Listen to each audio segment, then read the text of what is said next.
હાલો બોલો મોદીજી। आज का दिन कैसा लग रहा है?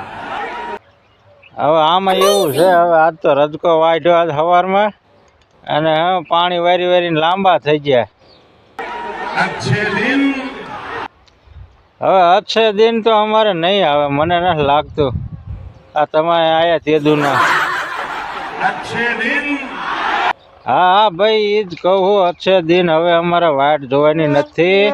અમારે અચ્છે દિન હવે ગયા ભાઈ, એ બધું ગયું, કોંગ્રેસે ગયું ને અચ્છે દિન ગયા ને બધું ગયું। વાત તો સહી હવે ખેડૂને હે ને કોંગ્રેસ આવે ને તો જ અચ્છે દિન આવે, બાકી ભાજપમાં કોઈ દી અચ્છે દિન આવશે જ નહીં। તો કાયમ હે ને રોજડા જ રોવાના। એ 12 વર્ષથી ને એના એ હજી ભાવ હાલે છે, આમાં કેમ અચ્છે દિન આવે? હાલો કયો, કોઈ દી આવે? હવે તો હે ને આ 12 મહિને જાય એવું નથી। મોદીજી હવે તમે જટ જાઓ ને, જો અચ્છે દિન આવે તો સારું। हमारे देश की डूबती नैया को बचाने आए